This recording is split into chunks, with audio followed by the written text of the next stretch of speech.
So I'm going to go ahead and share or I guess you can introduce and then I'll share my screen. Yeah, that sounds perfect. So my name is Jessica Carney. I'm the event manager for the City of Marion. This series of events is called Geek Out About.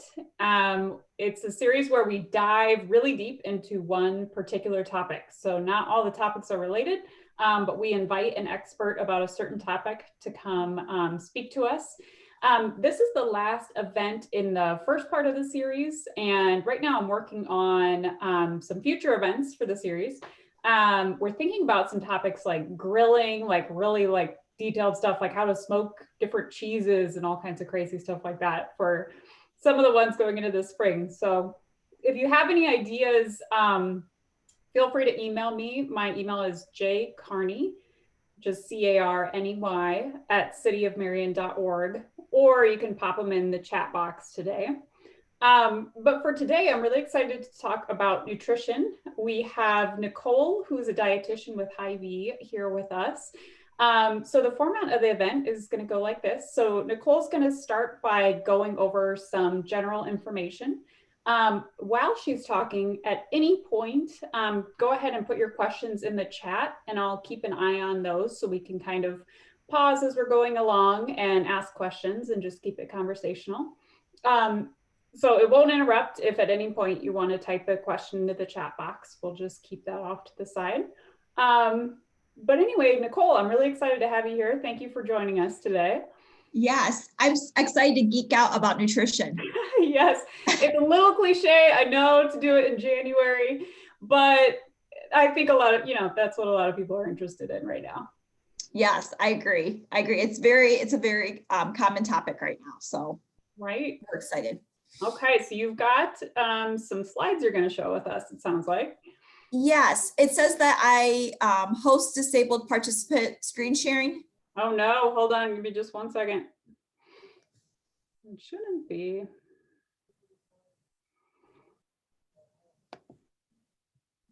Here we go. All right, do you want to give it one more try? I think I fixed it. Yep. Oh yeah, perfect. All right. And I'm not the most technology savvy person, but I think we got this going. So Jessica, can you see that okay? Yeah, it looks great. Okay, good. So then everyone else hopefully can see it. Yep. So we're going to talk about a little bit about healthy after the holidays. And we actually created a PowerPoint called 21 Tips for Healthy 2021. So after the holidays, I know a lot of people are trying, like you mentioned, January is kind of cliche in terms of nutrition, but a lot of people are trying to get healthy after the holidays. And I know with myself, sometimes we have these huge lofty goals and they're unrealistic. And so this kind of breaks it down a little bit on different tips that you can try to get healthy. So you're not kind of biting off everything all at once. Because we want you to be successful with what you're trying to do in terms of getting healthy. So my kind of, and I stole this from my workout app and so my motto for this year is progress, not perfection, meaning that we don't have to eat perfect in order to be healthy. So that's something all foods can fit into a healthy diet. So it's something that I really want to make sure that people understand that there's nothing that you can't eat when you're trying to be healthy. And with this PowerPoint, a few simple steps can go a long way toward improving your health and wellness. So again, this is just some basic things that you could try to be healthy. So number one actually has absolutely nothing to do with nutrition, but it's very important when we're thinking about nutrition, and that's sleep. And I know for myself, if I don't get enough sleep, I am more likely to grab those high calorie, high fat, high sugary items that maybe aren't as nutrient dense, really give my body what it needs. So poor sleep can really, and some of the biological influences of poor sleep, it can drive insulin resistance, disrupt your appetite hormones, and reduce your physical and mental performance. And they found it one of the strongest individual risk factors for weight gain and obesity. So I think that's pretty powerful, is that when we think about sleep, a lot of us don't think it's that important. And so it's one of the key pieces in order to be healthy from a biological standpoint. And then also, when you get better sleep, you're more likely to crave healthier options as well. One option to help with sleep is melatonin. Many of you probably have heard that, and you can get that in a supplement form, but you can also try tart cherry juice. So that's one of the things that aids in sleepiness, but also really trying to make, gain, I believe that recommendation 7 to 9 hours of sleep a night. So really trying to get in that good habit of getting enough sleep at night. That tart cherry juice is interesting. I think my dad started drinking it when he had some inflammation somewhere. Is that another use for it? Yeah, that is good point. Yeah, it's good for joint. Was he doing it for like joint pain or joint? Yeah, like his elbow. Uh-huh. Yep. Yeah. Did it help him or? I think so. This was a while back, but I thought that was kind of fascinating because I hadn't heard of using that before. Yeah, so you just want to make sure if you are going to try tart cherry juice for melatonin or for the anti-inflammatory reasons, you want to make sure that you're getting 100% cherry juice. Like if you're over some of the cherry, typical brands of juice might actually have a lot of apple juice and just a little bit of cherry flavoring. So you want to make sure that you're getting like the tart 100% cherry juice. So for instance, at Collins Road Hy-Vee, that would be in the health market. Mm-hmm. So, all right. So now we're going to talk about something that may seem a little bit, let me move one of my boxes is kind of in the way of me reading my slides. Not to go on a diet. And what we're finding with typical diets, and actually a lot of the clients that I'm seeing right now, they try different types of diets and either they didn't work or they got off the diet and they gained back all the weight that they had originally lost. So a lot of times they're not ineffective. And if they are effective, they don't work in the long term. And it's, we found, if you lose weight quickly, it typically comes back on quickly. So we really want to encourage people to adopt a healthier lifestyle.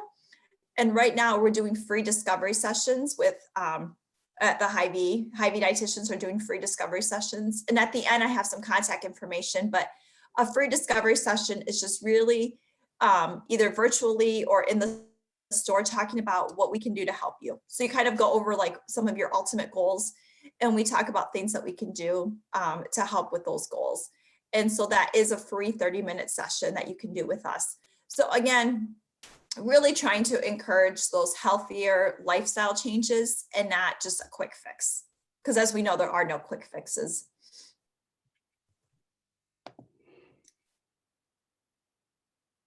Sorry. I'm trying to. Oh, there we go. I have problems advancing my slides. So one of my favorite tools to use in healthy eating is the My Plate. And I think that really helps people in terms of, okay, what should I be eating? Eating the My Plate way helps you to get balance and get a lot of good nutrients and so forth. So really half your plate fruits and vegetables, quarter grain, quarter grains, and then also a serving of dairy. Now, for some people, that seems a little overwhelming. So a good goal is to aim for at least 3 food groups at every meal. And again, that kind of just breaks it down a little bit. You're still going to get some good balance by including at least 3 food groups, but it doesn't seem quite as overwhelming as all 5 food groups. And Jessica, if there's a question that's relevant, just please stop me and we can answer it. So. Yeah, will do. Drink a glass of water first thing in the morning. This helps aid digestion, enhances skin health, and boosts energy. So I don't know anyone that doesn't want better skin or more energy. So I think water, it's super important. And first thing in the morning, a lot of us are a little bit dehydrated from not eating or drinking water throughout the night. So that's a really good thing to do. If you're not a fan of plain water, there's a couple different alternatives. And actually, later on in the PowerPoint, we talk a little bit more about beverages. And so there's a lot more alternatives that we'll talk about at that time.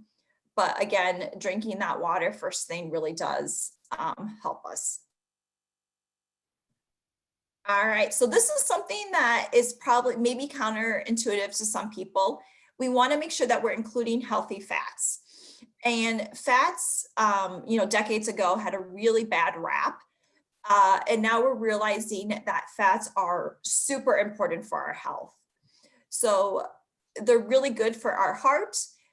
They also help with satiety, so that keeps you fuller longer. And I think a lot of times food tastes better when we have a little bit of that fat added to it. And it really just increases that taste, texture, everything else. So we want to make sure that we're including fat. But when we're thinking about fats, we want to limit those solid fats and trans fats. So trans fat is actually a man-made fat. And this is where we get a little geeky. It's actually a man-made fat that they changed. It's something that would be liquid at room temperature. And they changed the chemical structure of the hydrogen bonds. Again, I said we'd get a little geeky here, to make them solid at room temperature. And the reason why they did that is that it increases the shelf stableness of the products. But they didn't realize the health implications that would come with trans fats. Now we know that trans fats is really bad in terms of our heart health. So you want to limit those, and you would see trans fat on a food label. And then you also want to limit solid fats. And again, those are going to be fats that are solid at room temperature. If they're solid at room temperature, what that means is that they are the type of fat that's saturated. Solid, saturated is how I think of it. Instead, we want to go for the unsaturated fats. And unsaturated fats can either be mono or polyunsaturated. And again, that just is a little bit different in terms of its chemistry, but they're both going to be heart healthy fats.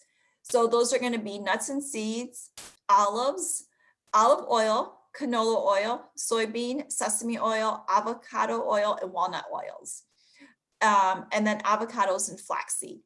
Now, when we're thinking about most people, I recommend olive and canola oil to do those. The rest of them are just as healthy, but olive and canola oil seem to be the ones that more people are familiar with.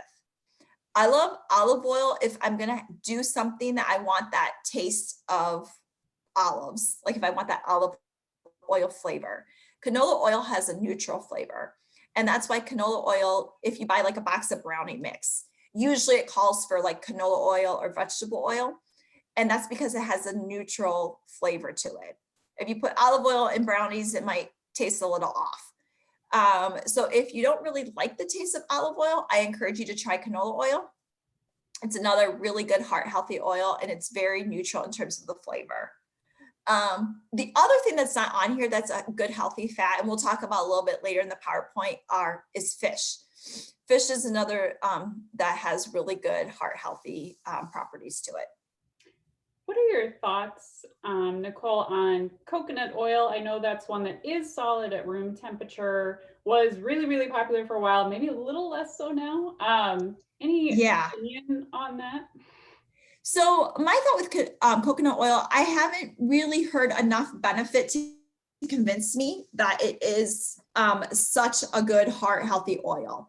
And the reason for that is because it's 90% saturated. So I have a hard time. Like I said, I haven't seen enough evidence to convince me to switch to coconut oil. Yeah. Now, I think if you're using it in place of like butter, maybe there is some heart benefits to it, or there is some health benefits to it. But overall, I just really haven't seen enough evidence to convince me to switch from one of the other oils. That makes sense. And a quick question from the group. Any suggestion for keeping avocados from turning brown? I might know one, limes, but curious what your thoughts are, Nicole. Yeah, that's a tricky one if you're not going to eat the whole thing at once. What I think works is if you're going to eat half, so you cut it in half, around the pit, and you kind of twist it to pull it apart. Leave the pit in the side that you're not going to eat, And really the pit doesn't do anything magical. It just allows air not to get in there for it to turn brown. And then put lime juice or lemon juice, either one of those will work, on the part of the avocado that's been cut, and then wrap it in plastic wrap. That's the best thing. I think that really helps with it. It is a tough thing. If you have it cut up and then you want to save it, you're best off, again, to just toss it in some lemon or lime juice. But again, it's going to be really hard for it not to turn brown if it's already cut up. The browning really won't change the flavor, and it really won't change any of the nutrients you're getting from it, but it's just something that doesn't look as appetizing.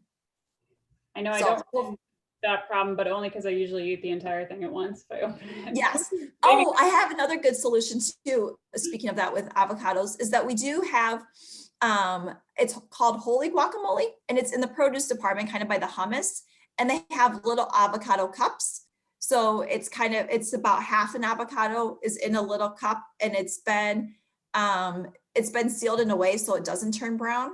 And it comes, one package has 4 different little cups in it, and you just keep those refrigerated. So that's another good alternative that I like to show people at the store. Any other questions right now? Oh, let me do a quick check. Oh, just a clarification, wanting to know what that was called. I think, did you say holy guacamole?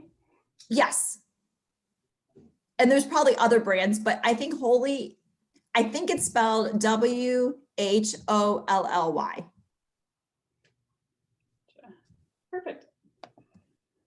Yeah. I like the questions. That way it's not just me talking the whole time. Yeah, let's you pause for a second. Yes. So the next one is about getting the whole family involved in the kitchen. And I don't know how many of our participants today have families or have kids, but really we found that family meals in general, there's a lot of really important benefits to having those. Stronger bonds for the whole family, better, they pay better attention in school, and they participate in fewer risky behaviors. So I think really important to develop those habits. And I know families are busy, but trying to carve out at least a few times a week where you're having a meal together is really important. I think it also helps in terms of, I have two children myself, and one's way pickier than the other one. So I think it kind of helps with that picky eating as well, to really get them involved in the kitchen, and then also having those family meals. So getting your children comfortable in the kitchen really helps them prepare lifelong skills. Some of the customers I see really don't know how to cook, and we work through that, but it's helpful knowing simple cooking skills. And I'm not gourmet by any means, but having those simple cooking skills really is a lifelong skill that's going to help them maintain their health throughout their life. So right now we do have some virtual monthly kids and adult cooking classes. Hopefully once COVID's under control, we can do those again back in the store. I used to do monthly kids classes and I miss those, but along the side, it has some on how you can watch those virtual ones that we have going on. All right, so next we're going to talk about fiber. So most people know that fiber helps keep our digestion regular, which is really important, but it also reduces our bad cholesterol. There's a type of fiber called soluble fiber, and soluble fiber is the type that will actually combine with bad cholesterol and help remove it from our body. So that's really important if you have if you have a high cholesterol and you're trying to reduce it. Increasing your fiber, specifically soluble fiber, is going to help with that. And you might say, oh, where does soluble fiber come from? That comes specifically from beans, oats, fruits like apples and pears, flaxseed, and then also chia seeds. So that's where you're going to find those, the soluble fiber that helps with cholesterol. Now, in terms of keeping our digestion regular, you're going to find that in whole grains. Whole wheat is really high in soluble fiber. And then you're also going to find it in other fruits and vegetables, nuts and seeds, and so forth. the ones that have soluble fiber, the foods also have some insoluble fiber as well. So that just kind of helps. The big thing too with fiber, when we're thinking about, if anyone out there is trying to think about weight loss, it does keep us fuller longer. So that's one really important benefit of fiber. And then it also helps maintain blood sugar levels. So if you have issues with blood sugar, fiber helps with that as well. All right, so we're going to talk about prepping lunches and snacks the night before. And I know for myself, I'm not a morning person. If I don't pack my lunch the night before, I'm probably not going to take a lunch to work the next day. So we know that if we kind of have a plan in mind, we're more likely to follow through it than if we have no plan at all. So cooking extra at night and then plan to use those leftovers can be really helpful. Peel or cut up fruit or veggies at night and put into containers for easier snacking.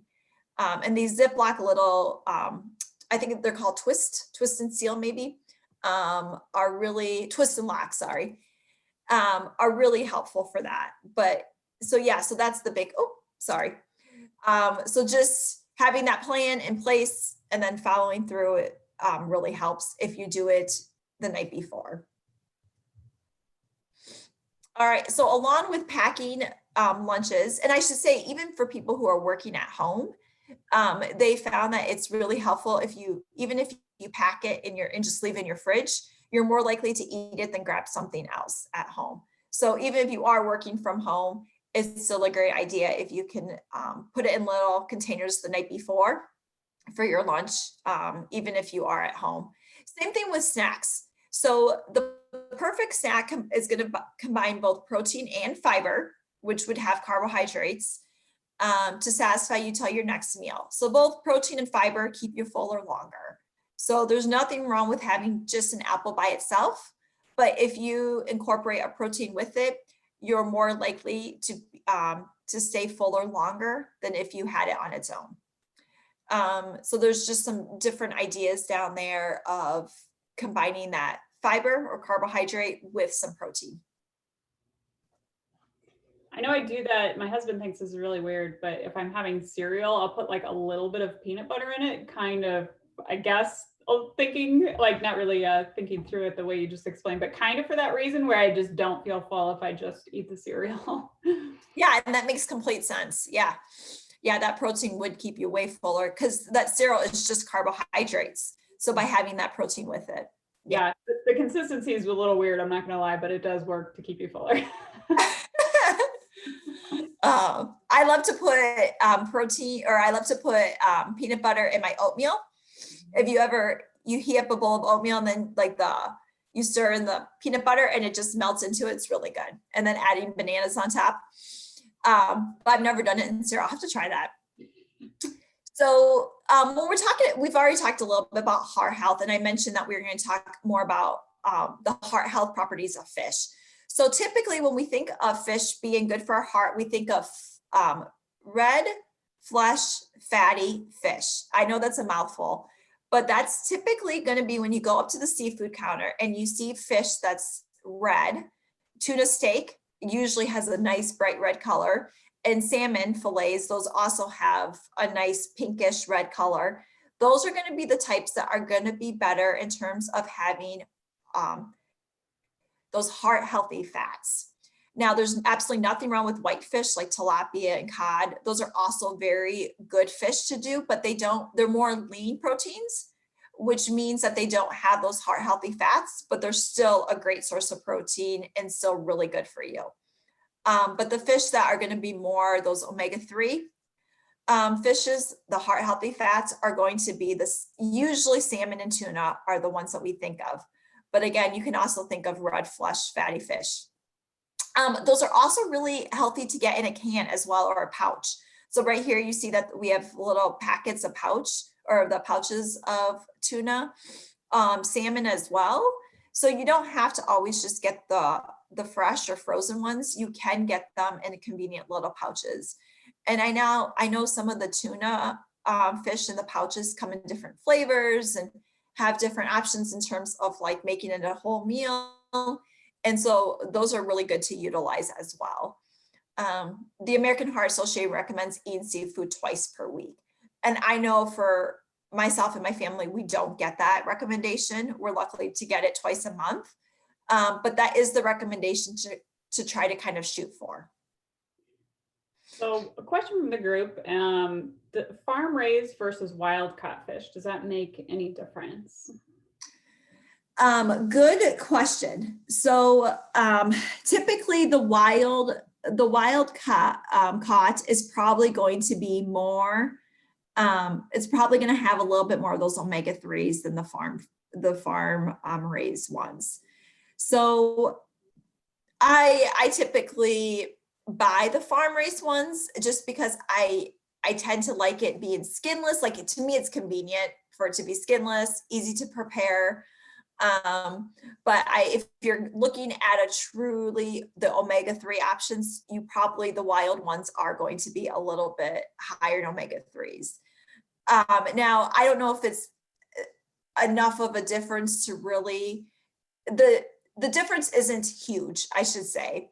And so I think the most important thing is just to make sure that you're getting fish in general, if that helps.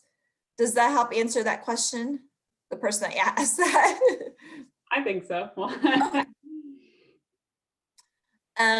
So eat your fruits and vegetables. This is the number one thing that if people ask me, okay, what's the most important thing that I can do for myself? And for me, it's aiming to get fruits and vegetables in your diet. This says eat a rainbow because we want to get a good variety. Now, that doesn't mean that we need variety in a single day. I think about variety over a whole week. Or even a month. For instance, if you cut up a fresh pineapple, you might eat pineapple every single day for lunch, right? But we want just variety over the course of a period of time. And don't think, cauliflower, for instance, is still a really nutrient dense vegetable. So don't think it has to be super bright colors. Some of the ones that are a little bit less colorful still have a lot of good nutrients in them. I just heard that 90% of Americans don't get the recommended fruits and vegetable recommendation at this point. So really trying to aim for more. Our recommendations 5 to 9 servings per day.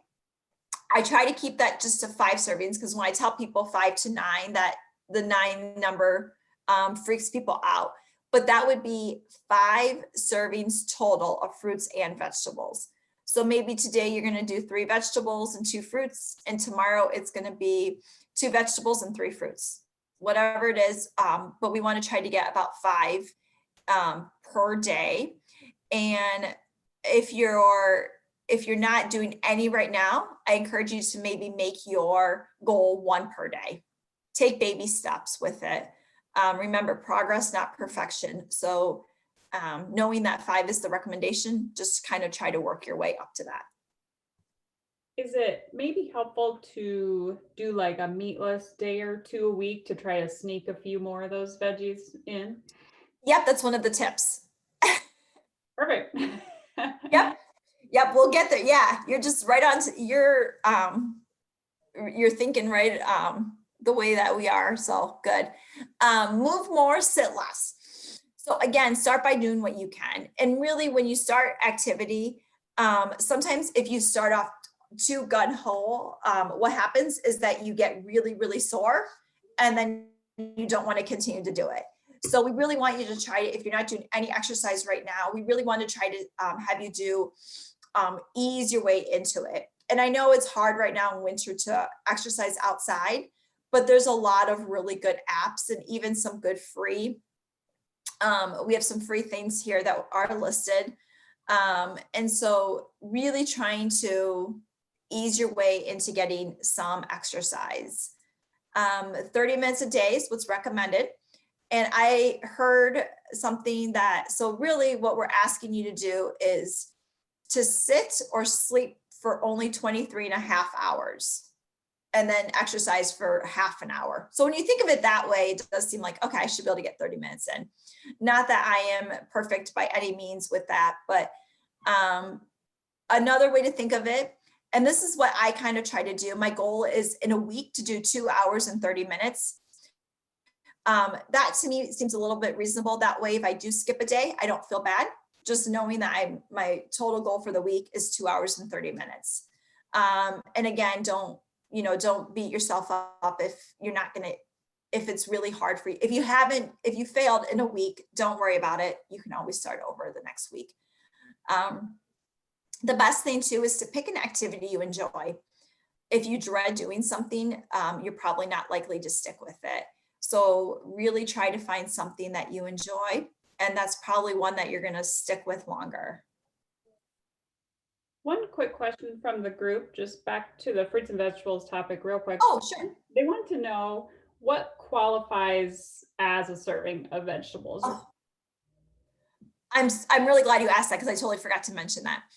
Typically a handful is going to be a serving. And I think that makes it a little bit easier. So when you think about kids, they have smaller hands, so their handful is going to be a serving, versus a larger adult might have a bigger hand. So typically that's what's going to be a serving. Or if it's like a fruit and it's a piece of fruit, a piece is about a serving. And we really don't want to get up on, the exact serving size. So I always just say about a handful, just to keep it simple. Makes sense. All right. So as you had mentioned, Jessica, aim for at least one meatless meal each week.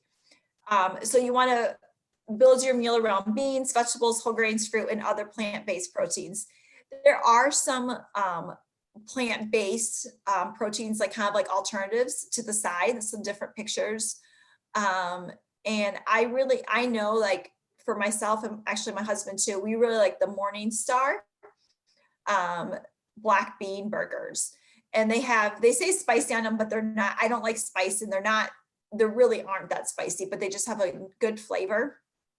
And so those would be, again, at Collins Road, those would be found in the frozen section of the health market. So kind of alongside by the pharmacy area. So yeah, so that just kind of helps aiming to build one meatless meal each week. But also you don't have to use those types of products, like those alternatives. You can just come up with a completely vegetarian meal. And Hy-Vee.com, we have a vegetarian recipe tab. If you go to the recipe section, there is a tab for vegetarian, and you can click on that to give you some different ideas. All right, so this is one of my favorite topics, and it's eat mindfully. And this is really getting in touch with your body. So many of us eat just because it's time to eat, or we're in the habit of eating. So really listen to your hunger signals. We want to eat when we're physically hungry, not starving. And we want to stop when we're comfortable, not stuffed. I don't think it feels good to be starving or to feel stuffed. So you kind of want to go in that where we do have that physical hunger sensation, and where we're feeling and stopping when we're comfortable. And a lot of times people have, we're born with those innate abilities, like to feel hunger and to want to stop when we're full. But over the course of time, we stop listening to our body, and then we can't really hear our body or feel our body signals. So this is, for some people, it really takes practice to realize when they're hungry and to stop when they're full. And so I know that's something, for some people, that's something that they really have to work on. And so we do have a little box there. It kind of represents the My Plate a little bit, but the big thing is you want to really observe, notice your body rumbling, the stomach, low energy, or are you stressed out?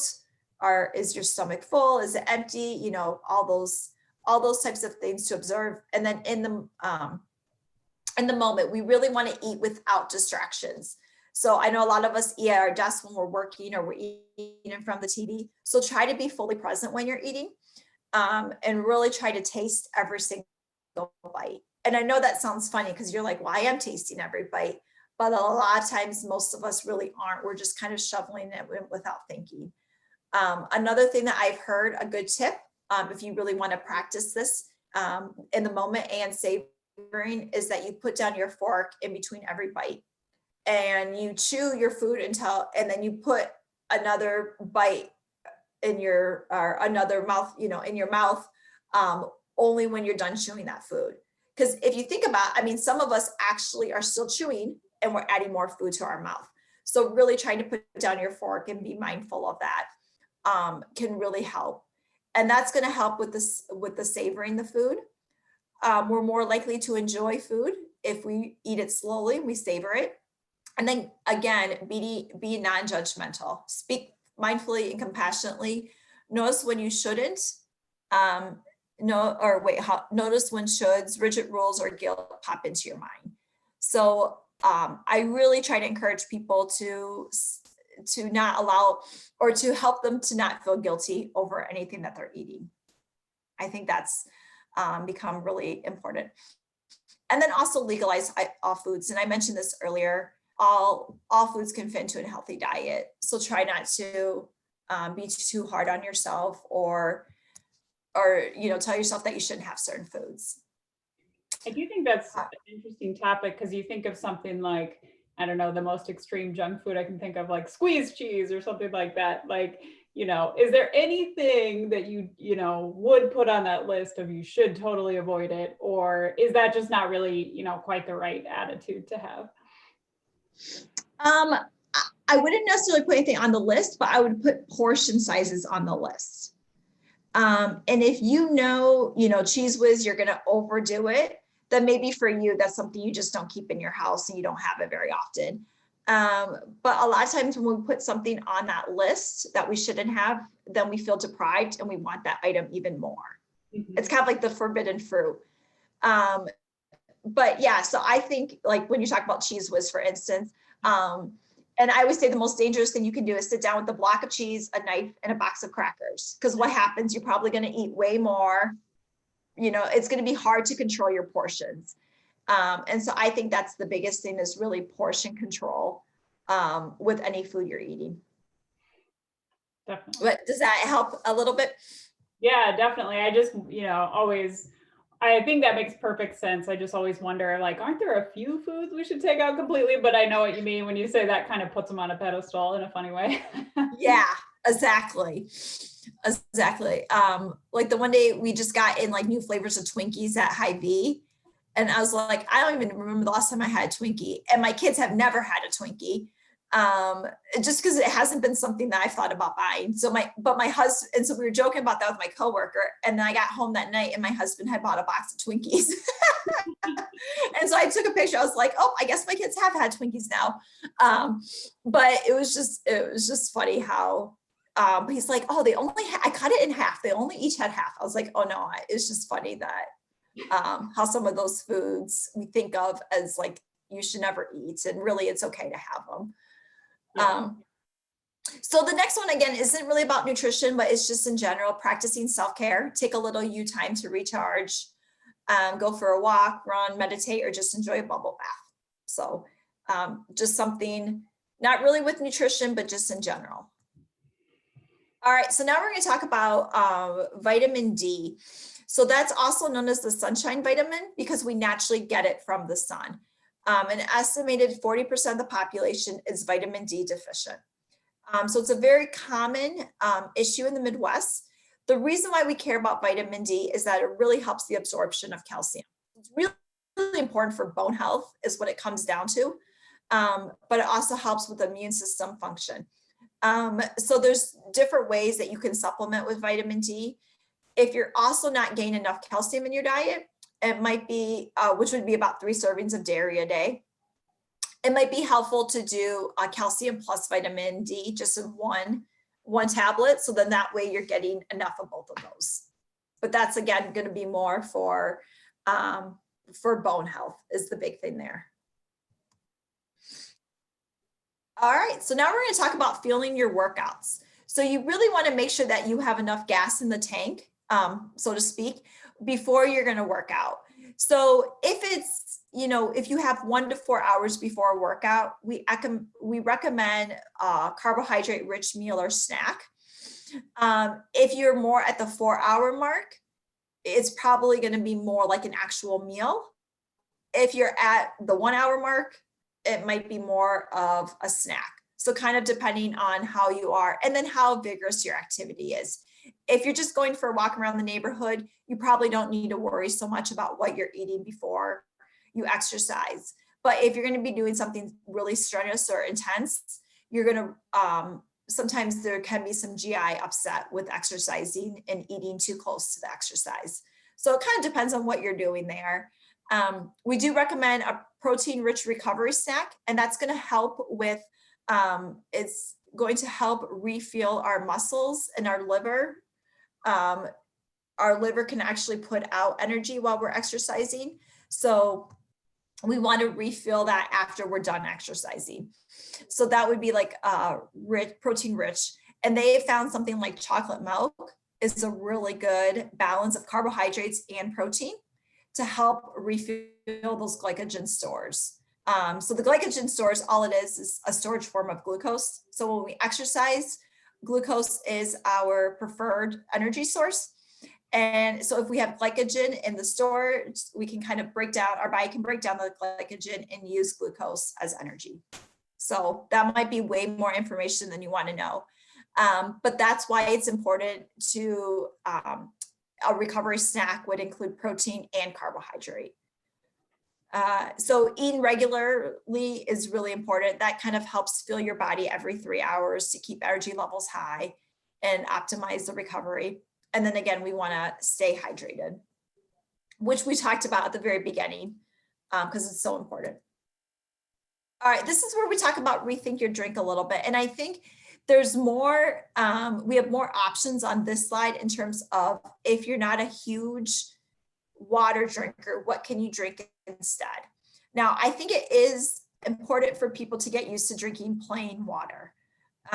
You know, adding some flavors to some of your water is helpful because it does help you get more fluid in your diet, but helping to really think about, but I do think it's helpful to drink some plain water to get in the habit and to get used to drinking some water. Calories in beverages can add up very quickly. For instance, I'm not really picking on Mountain Dew, but I think there's about 290 calories in a 20-ounce Mountain Dew. If you ate 290 calories of food, you would feel way more full than if you were going to drink a 20-ounce container of Mountain Dew. So I think that that's one thing. It can add up very quickly and it doesn't really fill us up. So some low calorie options, Spindrift is listed up there, LaCroix, which is like a flavored sparkling water, Hy-Vee water coolers and refreshers. Those have been around for a while. They're found where the bottled water is, and they just have a little bit light flavor added to them, but it's not going to add any sugar, any calories. And then Zevia is kind of like a soda, but it's sweetened with stevia instead of sugar. And that's often found in the health market. And then you can also do like unsweetened iced tea. So some of my favorite things to do though is to add fruit in my water. Like lemon, or even like just like a squirt of lemon juice if I don't have any fresh lemons, but adding lemon or adding lime to my water just gives it a little bit more flavor. The other thing that I think is really kind of different, but also tastes really good is adding frozen raspberries to water. It's really easy just to keep those in your freezer and then just add a little bit to your water. And it does add enough of a flavor, but it's still just really refreshing. All right, so now we're going to talk about goals. So the first thing that I want to mention with goals, with New Year's resolutions, a lot of people have a New Year's resolution or a goal to lose weight. And I think it's really hard to have weight loss be your primary goal. Maybe that's like your end product, but I think it's helpful if you have behavior goals instead of weight loss as a goal. And the reason for that is that there's a lot of things that go into weight loss. And just because you didn't lose weight this week doesn't mean you failed necessarily. So I think it's more helpful if you have like those behavior type goals. So one, we want to be specific. So state exactly what you want to do. Measurable. So we don't just want to say, I want to eat more fruit this week. Maybe I want to eat 5 servings of fruit this week instead of 0 servings of fruit. Attainable. It should be something that's realistic. And again, you might want to eat 5 servings of fruits and vegetables every day, but that's not realistic. So maybe your goal is 5 total for the whole week instead of 5 per day. So attainable and realistic kind of falls into the same part there. And then trackable. You want to really think back on, okay, did I do it? That can kind of help. If you write it down and kind of keep track of it, it can help keep you motivated. And this is something when people come see me for one-on-one nutrition counseling, is something that we really try to focus on, is we try to really, I like goals for people. I think that they help them. And so we really try to follow this SMART goal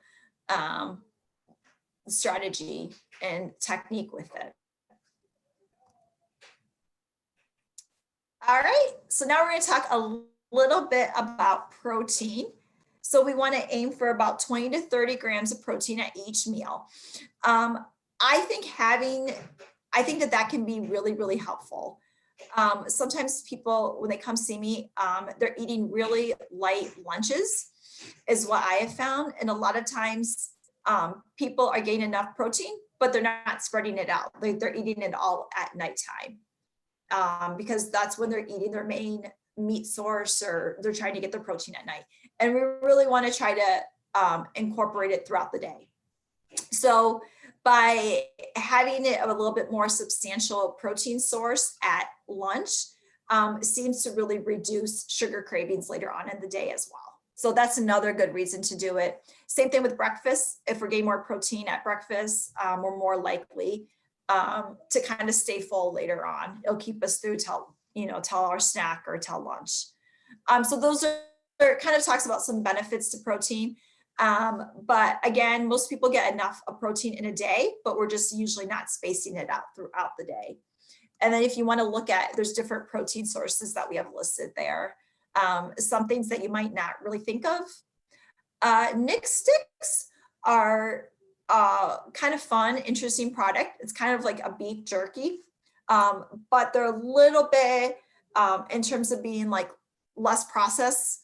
I would say they're less processed than typical beef jerky, and those are found typically in Hy-Vee health markets. Any questions right now? Question from the group about how to track those goals you were talking about. Someone was wondering if there's like a phone app that you recommend or anything along those lines. Ooh, there should be. I don't know if there is. I'm such a pen and paper still person. Like I said, I'm not great with technology. So I don't know if there is one, but that would be something that would be really, it'd be really interesting to see if there is something like that. Yeah. One more unrelated, this is a good question someone asked. Does soy increase inflammation? Oh, yeah, there's been a lot of controversy with soy. No, actually what we found is that people that typically eat, soy is actually one of the things that helps with cholesterol and helps with heart health. So I don't think you have to worry about soy products. Now, some people try to avoid isolated sources of soy for that reason. So that would be like soy protein powder or whatnot. But countries that eat a lot of soy, like they drink soy milk and they're eating tofu, those tend to be healthier countries than the American diet. So I think you can definitely feel really comfortable eating soy products. Just maybe steer more towards like the whole foods than the whole foods. Yeah. Concentrate. That makes sense. Yep. All right. Any other questions? Okay. You can tell that I can see the question box, right? Because I always, when I see it, then I ask. Yeah. All right. So this is our last tip. And this is just, if you want to, Hy-Vee.com, we have some really good recipes out there. And then Seasons is a magazine. I should have grabbed one so I could show you, but I'm at home right now and I don't have one on me, but we have the monthly Seasons magazine that we have out free at Hy-Vee. You usually get it like at the checkout, or we have different places throughout the store that has them. I think the photography in there is just really beautiful. I'm always amazed, and it's inspiring to look at that because it's like, oh, I want to try that recipe. So the January seasons is really, it's kind of geared towards New Year's resolutions, how to be healthy. And so that would be something that you might want to pick up.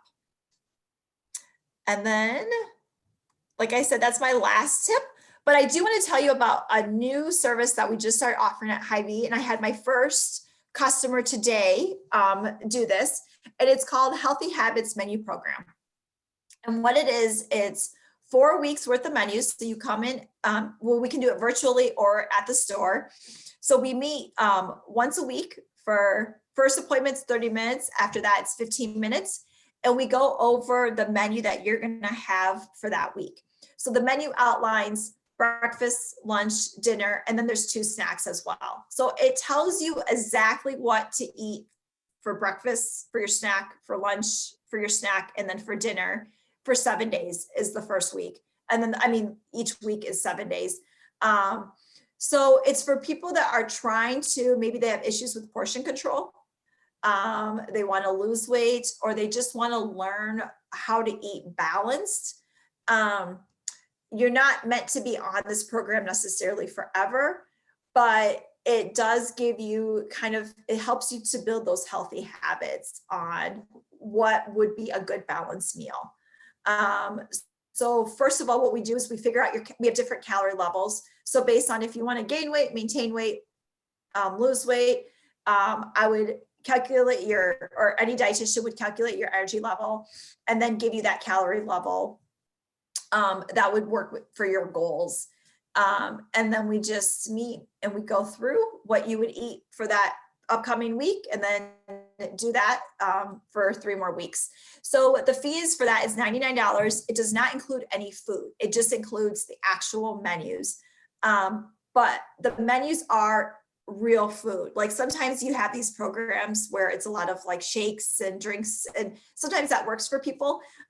This is actually focusing on real food. So that's just kind of a new, interesting service that we started offering. And there is a substitution list. So if you're not sure about eating this particular meal, there's plenty of substitutions that you can make on your own. So that's kind of a cool new program that we're offering. So then my last slide is just has my contact information. So I am based out of Collins Road. So that's the number up there is for Collins Road. Email's probably the best way to get a hold of me though, because I'm mostly at Collins Road, but I do kind of go to other stores as well. Stephanie is also at Hy-Vee in Cedar Rapids. She's been with Hy-Vee for 7 years. I should mention I've been with Hy-Vee for 13, but she's been with Hy-Vee for 7 years in the Coralville, Iowa City market, and she just recently took a position in Cedar Rapids. So she is actually based at the Marion store. I know we're doing this with City of Marion, so for some of you that might be more convenient to work with Stephanie. So that has her email and then also her phone number at Mount Vernon Road, because that is her base store. So again, you're free to email either of us if you would like to get more information or to work with us. You can also connect with us on our virtual. We have a new virtual platform that allows us to do HIPAA compliant virtual services. So if you're nervous about COVID or you just want to meet with us and not leave your house, we do have that ability to do so. And that's the link to connect with me virtually. So any other questions or? Perfect. Yeah. Any other last minute questions to pop in the chat box? I'll throw one out I jotted down just to give people a minute to enter any last second questions.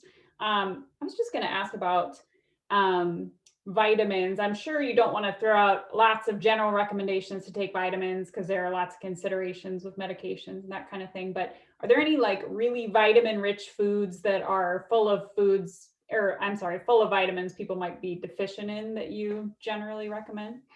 The two ones that I think about are fish oil supplements, because most of us don't get two servings of fish per week. And then vitamin D right now, because it's winter. And we know we get it from the sun. And even if we're outside the sun, most of our skin is covered up. So we're not absorbing that vitamin D. So those would be the two that I would tell people to think about. If you're also not a big dairy, I mean, you can get calcium in other sources besides dairy. But a lot of times it's not as, we don't absorb it as well. And so that's the other thing too. If you're lactose intolerant or you're just not getting enough dairy, you might want to think about calcium. Makes sense. Okay, one more question. I've always heard that raw veggies are best, but is that, they're kind of asking like, does that really make a big difference, cooked versus raw veggies? It doesn't, yeah, because some vegetables, some vitamins are actually better absorbed if they're cooked. So really, it's not a big enough difference to worry about it. I think just eat the vegetables the way you like them. So that way you're getting them. But you're right, some vitamins we do absorb better when they're raw, and other ones we absorb better when they're cooked. So I think it comes out to just kind of being a wash, and it's not really a big enough concern to worry about it. But good question. Yeah, that makes sense. Okay, another one. I heard vitamin D is hard to absorb. Are there specific brands that you would recommend to buy? Oh, I would have to look into that. Yeah, that's something that I want to do a little bit more digging into before I answer that question. But that is a good question. Yeah. So the person that asked that, if you would mind emailing me, just that way I can get in contact with you and give you the best answer. Perfect. And the only other one I have in here right now says great presentation and love the tip. So there you Well, go. thank you. I think we took up almost the whole hour. Yeah, that worked out quite well. So yeah, thank you so much for your time. This was great. Yeah, thank you. It was fun. So I really appreciate the questions and everyone that interacted. It was great. So thank you very much. All right. Well, thanks everybody for joining us today, and have a great weekend. Thank you. Thanks, Nicole.